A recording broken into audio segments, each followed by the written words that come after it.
I was at a place in my walk where I wanted to pray for the infirmity of Israel and the infirmity of the nation, infirmity of our brothers and sisters, humanity as a whole.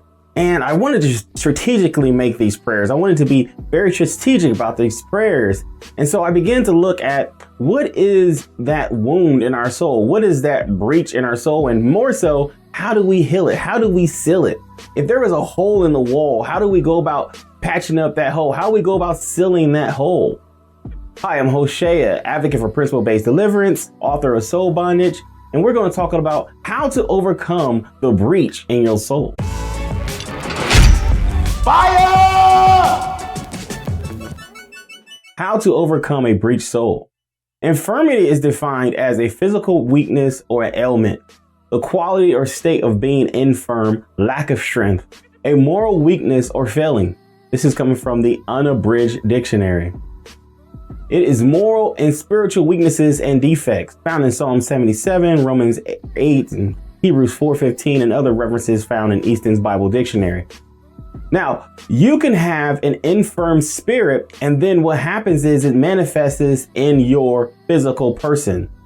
And so your infirmity that's in your spirit about something, a doubt or something that may be a lack of faith or a lack of strength in your area, in your soul, can manifest as a sickness or a weakness in the physical. And so it's always necessary that we look at the infirmity in our soul so that we can handle these infirmities that's happening in our body physically and as a nation and as a people of believers.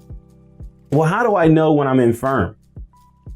You know when you're infirm when you're not sure and that you don't know, that you know without a shadow of doubt what Father's calling you to do, what Father's purpose you to do. You don't know, or you have questions or doubt about the direction you're trying to go, what Father is trying to take you. When you start questioning your faith, if you have a condition or a state, because infirmity is a state of being. If you're in a condition or state that is in lack and or a sickness or weakness, and you accept that condition and you're just like, well, this is how it is. This is how it's going to be. And I just got to accept that this is how it's going to be for the rest of my life. If you are in that place where you accept the condition that you're in, you've given up on his promises. If you've given up on his hope, you don't have any faith. You're just like, hey, this is what it is. I might as well accept it. I'm gonna be in these curses for the rest of my life. That is infirmity. These will cause ailments. These potentially can cause ailments in your physical person, and they cause ailments in your soul or your spirit. Proverbs 18:14 says, the spirit of a man will sustain his infirmity, but the wounded spirit who can bear. I love that text because it says the spirit of a man will sustain his infirmity. And what he's saying is your will can handle your physical ailments. Your will can handle being beat and abused. And so being beat and abused is one thing, but when it comes to you hurting my heart, that's completely different.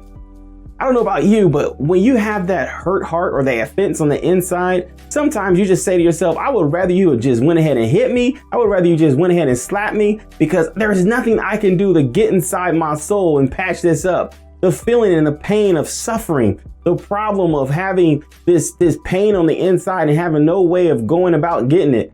It's so interesting how your heart gets broken. And even though it's not your physical heart, your heart still feels like it's broken to the point of pain.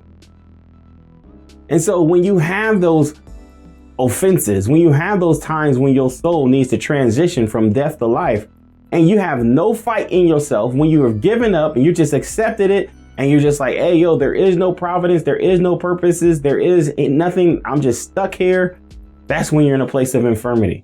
And that place of infirmity can lead to iniquity that's found in Romans chapter 6:19. The word infirmity here references back to a sorrow, a pain, and anger.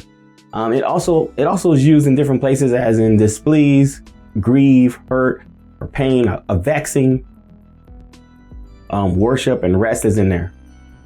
And it's very interesting that these words are here for this word infirmity, because when you dig deep into this word infirmity, you can find out that this pain, this sorrow, this wound, if you don't handle it correctly, if you don't handle your pain correctly and transition the way that Father has called you to transition, you don't transition via the Messiah, via his Torah, via his principles. If you don't transition correctly, this place of pain can end up being a place of worship. not only will you worship it, but you will expect other people to worship it. You don't know how bad my life has been. You don't understand my condition. If you was in my state, then look, that is a place of sorrow. That's a place that is wounded. That's a wounded soul that needs to be healed. Do you know somebody like that? Comment below. Let me know about the person that you know that talks like that. Or are you that person? Comment below. Infirmity is a sickness. When you are without faith in any area of your life, no matter how big or small, diseases have the ability to creep in. This is for any area where you are not firm. When there is an area where you're not sure about, you're not sure about a relationship, if you're not sure about a situation, that's infirmity. And these are areas where diseases of the soul can creep in.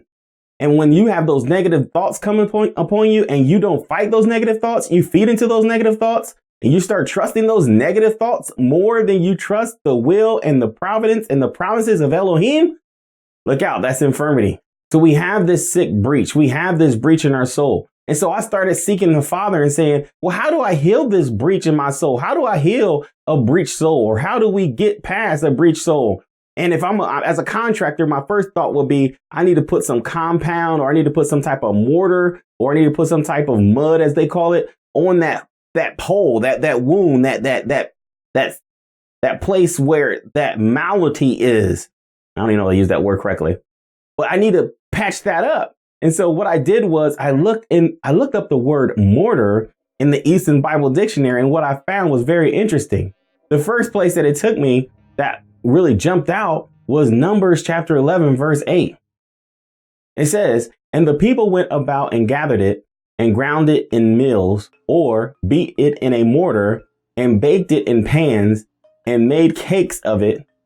And the taste of it was as the taste of fresh oil.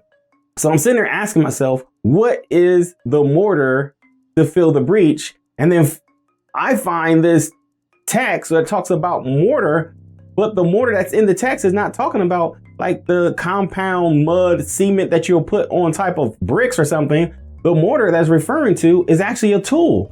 So they was taking this tool called a mortar, which is a bowl-like thing, and they will take and put the manna inside this bowl. And then once they put the manna inside the bowl, they will crush it with this thing called pestle. And what it would do is break it down into a fine flour. They will take that fine flour and make cakes with it. They'll make, as the text said, they bake breads with it. So this is coming out of a time when we was in the wilderness and Father was feeding us manna. Manna, of course, is the bread from heaven. The bread from heaven represents Yeshua. The bread from heaven represents revelation. The bread from heaven is that resource that Father gives you so that you can survive and go to the next level when you're hungry. Now think about it. This is a revelation. This bread from heaven represents revelation. And so I'm looking for a mortar, an answer, something to seal up my hole, to seal up my breach. And Father says, what you don't need is an answer. What you need is a tool. The mortar is not the answer. The mortar is a tool. The bread from heaven was the revelation. And as we got that bread from heaven, that revelation, we were to break that revelation down. We were to break that insight, that wisdom down. We were to get to the most finest flour of that bread from heaven. And it's so interesting that as I was studying about this mortar and pestle, how people were saying that the more that you crush something down in this mortar and pestle tool, the more the flavors, the more the smell, the more of whatever product you sticking in there and crushing it down, the more you broke it down into that finite state, the better it became. The more it was able to be used, the more flexible it became. And I was like thinking to myself, if that represents the revelation, how much goodness, how much more can we get from Father's revelation if we would just take the time and work it out to the point where we got the maximum potential from the revelation?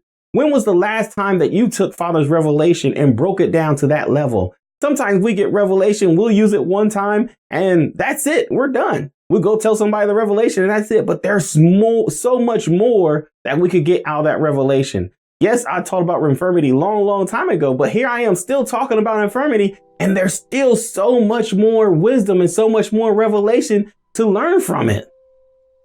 Looking at Numbers 11 is teaching us a lesson that the mortar the bread from heaven, that mortar, that bread from heaven was the revelation. It was Yeshua. It was that living command. And so you have to ask yourself, are you getting revelation? And if you're not getting revelation, as we were getting in Numbers chapter 11, are you hungry? If you're not hungry, you need to be. What we need is the tools and instruments necessary for release and breakthrough. Instead of praying for answers, we need to pray for the tools necessary to accomplish the work. And so Father gives you a revelation, and the point of the revelation is not so that you go, that's great. Yeah, you'll have that aha moment. And yeah, it will encourage you. And yeah, you'll get that ability to move forward. But it's also designed to go to your work. It's also designed for your call. It's also designed so that you can push forward, because work, worship, and throw are all a part of that same concept of work. When you look at work, work is designed to propel you. The work is designed to make you move forward. You know, a successful person works hard, right? And so when you have a call or an assignment on your life, Father gives you these tools, the mortar and pestle. He gives you the tools necessary, but you'll have to do the work with those tools. Take his revelation, break that bad boy down, use it in different ways and, different items and different ways, and you maximize that revelation. Don't just be like, okay, I told that revelation and that's it, and that's the end of it. No. So now that you have Father's revelation, now that you have the mortar and pestle, now that you have the tools, now that you're breaking it down, now you work that revelation. What happens is, in the process of doing that work of that revelation, Father begins to seal the breach in your soul. As you work out your soul salvation, come on, as you work out your soul deliverance. Well, how do I work out my soul deliverance? Well, he gives you a revelation and you break down that revelation to its finest flour, because within that revelation is the food for your soul. And I don't know if y'all guys remember the story, but when we was out there and we were getting the bread from heaven, we sit there and complain the very next verse that, you know what, I'm getting all this revelation, man, I need some meat, I need some flesh. See, it's never enough. Father gives you exactly what you need for your spirit, and you still trying to satisfy your flesh. Stop trying to satisfy your flesh and use the revelation that Father's giving you via the Spirit to accomplish the assignment that he has on your life. Hallelujah. Let's hit these 3 points and get out of here. Without work, you cannot overcome infirmity.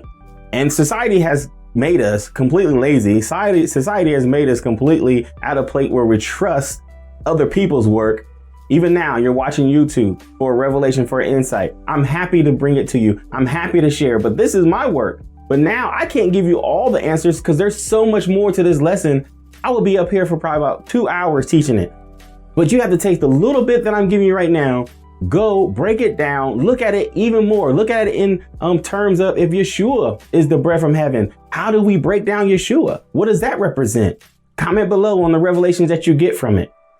If the bread from heaven is, your living commands, and he's supposed to break that down even more so, or his word, and he's supposed to break that down even more so. What is the revelation that you could get from it that propel you forward from your work? Remember, work is propel forward.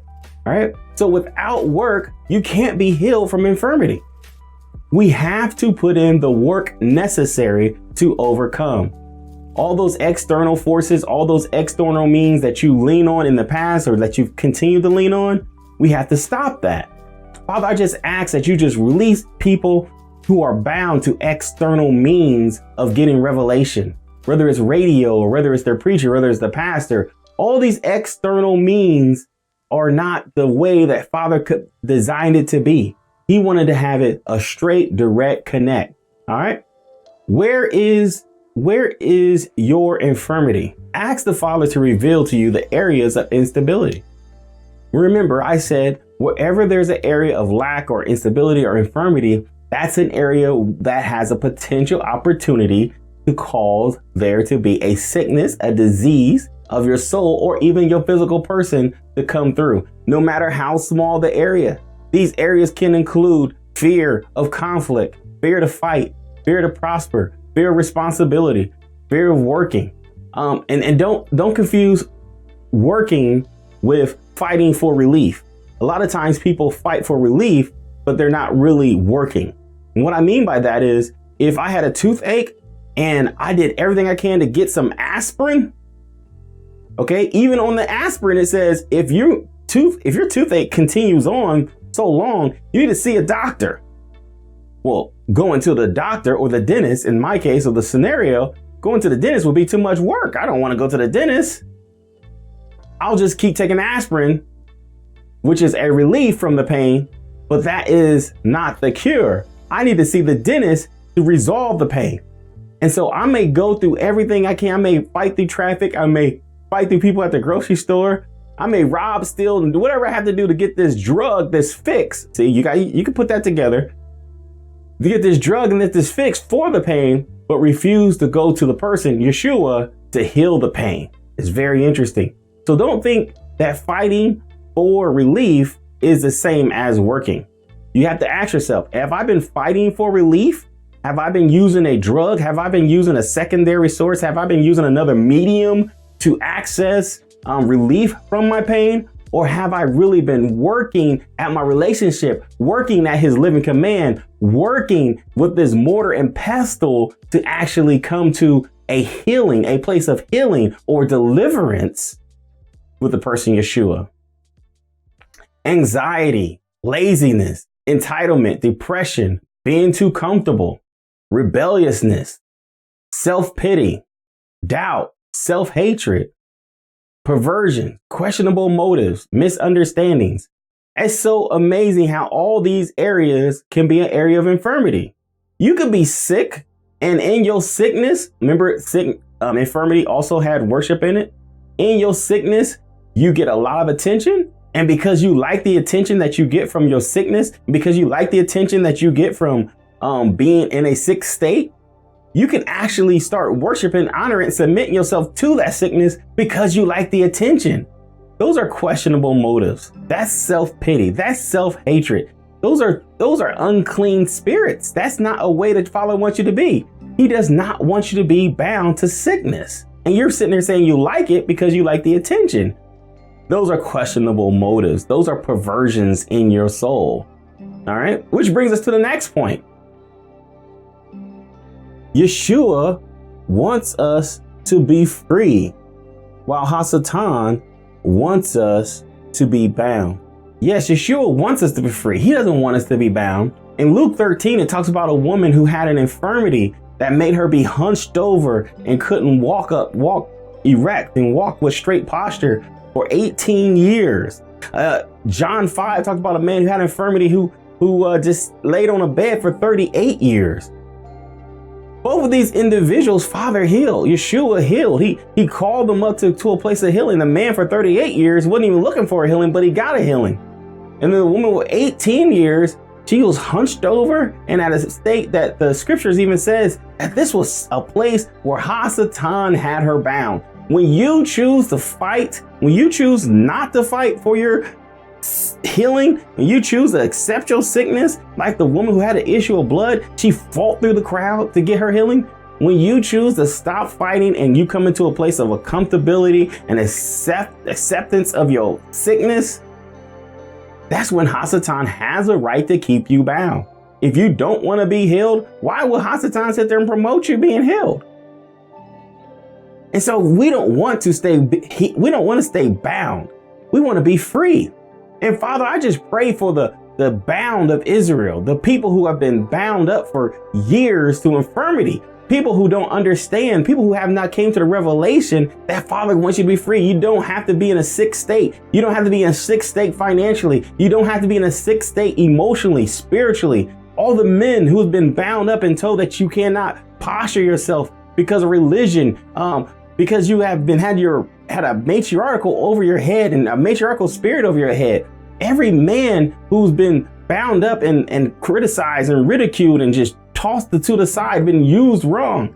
Every woman who's out there in the nation, every woman who's been out there, who's been abused and handled wrong, who's hunched over, who's depressed and oppressed and ashamed and caused to walk with a hunched spine. Every woman who can't stand with a posture of pride because of their spiritualness. Father does not want you to be hunched over. Father don't want you to be in a place of shame and a place of depression just because you have spiritual wisdom. Every person who has took an infirmity on as their quality of life, every person who has accepted the state, I understand that infirmity is a state, but you can transition from this state. You rise up. You decide not to be infirm. You decide to stand on the promises of Elohim. You decide to do the work today. You decide not to be ashamed of what criticisms or ridicule you'll get for taking a posture to stand for righteousness. As the scripture says, if you're ashamed of me, then I'll be ashamed of you with my Father in heaven. Today is your day to turn this thing around. You can do this. You got it. There's no question about it. Hallelujah. Father is faithful. Even when you're faithless, he is faithful. You go do it and you give them fire.